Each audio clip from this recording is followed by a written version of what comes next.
নমস্কার বন্ধুরা, আজ যাচ্ছি সকাল এখন 8:15 যাচ্ছি ওপারে লালু বুলুর দোকানের চর্বি ঘুগনি আর হাঁসের মাংস খেতে। কুয়াশাটা দেখুন, কুয়াশা হয়ে আছে। এই যে বাঁধাঘাট থেকে লঞ্চ নেব, তাই লঞ্চ আসছে, এসে গেছে লঞ্চ।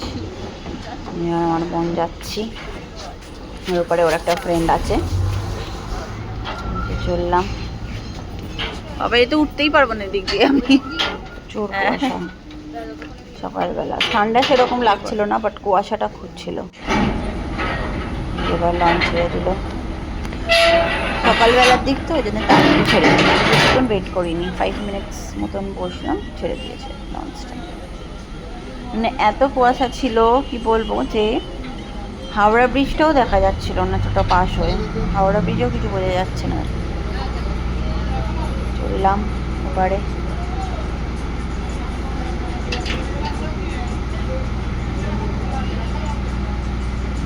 বেশি লোক নেই সকালবেলা, কেউ যাচ্ছে না হয়তো, ভোর একটু পর থেকে তো যা লঞ্চে ভিড় হয় সে আর বলার মতন নয়, প্রচণ্ড। সে মানে বাসে যেরকম ঝুলে যায়, বলতে গেলে লঞ্চে সেরকম অনেক ঝুলেই যায় আর কি।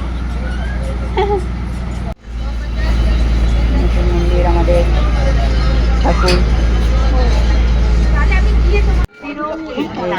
এবারে এসে গেছি, লঞ্চ থেকে নেমে পড়েছি ফেরিটালা, এবার চলছি ফেরিটালা ফেরিঘাট। ওইদিকে ওর একটা বন্ধু এসছে আমার ফোনে, তো ওরই বাইকে বসে আমরা 3 জনে মিলে যাচ্ছি এবার লালুপুরের যেখানে চর্বি ঘুগনি খেতে। চললাম,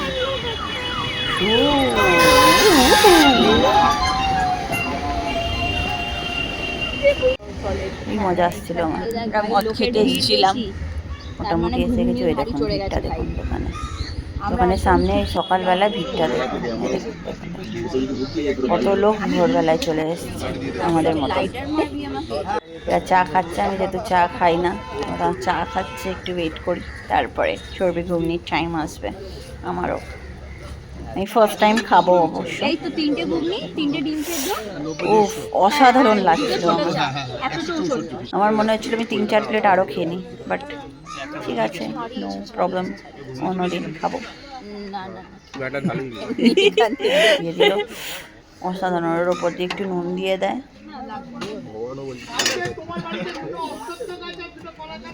ব্যাপার। গরম গরম সকালবেলা, গরম গরম।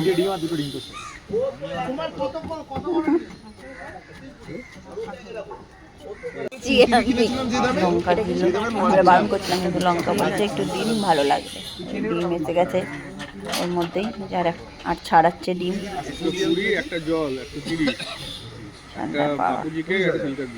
আমার তো ফার্স্ট টাইম খুবই ভালো লেগেছে। সামনে একটা ঘাটে এসে বসে খাচ্ছিলাম, কাশ্মীর ঘাটে। দেখুন ওরা খাওয়া স্টার্ট করে দিয়েছে, এবার আমি খাবো। আমার তো সঙ্গে সঙ্গে শেষ, আমার 2 মিনিটও লাগেনি, বোধহয় শেষ হয়ে গেছে। এদের শেষ হয়ে ওঠেনি, আমার 2 মিনিটও লাগেনি। এখন কুয়াশাটা একটু ক্লিয়ার হচ্ছে, আকাশটা দেখুন। আমার খাওয়া শেষ হয়ে গেছে, কী করবো, ভিডিও বানিয়ে যাচ্ছি। ব্যাস, এবার সবারই খাওয়া শেষ হয়ে গেলো, এবার আবার বাড়ি ফেরার পালা। চলতে যাচ্ছি বাড়ি, আবার বাড়িটালা লঞ্চ চললাম, বাঁধাঘাট যাব, লঞ্চ এসে গেল। ভিড় দেখুন, একটু লেট হয়েছে, আমি বললাম না একটু দেরি হলে আমার প্রচুর ভিড় হয়, আর একটু পরে আরও ভিড় হবে। দিয়ে বাঁধাঘাট থেকে আস্তে আস্তে আমাদের মনে হলো যে একটু লস্যি খাওয়া দরকার আমাদের। এই লস্যির, এই পান্ডেজি লস্যিওয়ালে এত ভালো লস্যি বানায়, আমি ছোট্ট থেকে খাচ্ছি, আর এর লস্যির মতো আমি কোথাও পাবো না, মানে অন্তত আমি এখানে কোথাও পাইনি। আর এর ওপর দিয়ে যে মালাইটা দেবে, আমি এমনি মালাই খাই না, দেবে এর মালাইটা, মাই গডের মালাইটা দিলাম, সে আর বলার মতন মালাই না, মানে মনে হয় খালি মালাইটাই খেয়ে যায়। আর সেটা সিরিয়াসলি হেভি টেস্ট, মালাইটা দেখুন, খালি মালাই দেখেই পেট ভরে যাবে, মন ভরে যাবে, সবই হয়ে যাবে। তাদের হেভি টেস্টি, আমি মালাইটা একটু বাঁচিয়ে খাই ভাই। খাওয়া হয়ে গেল, টাটা বাই বাই, এবার বাড়ি যাওয়ার পালা। আবার দেখা হবে, আবার কোথাও গেলে যাব, টাটা বাই বাই।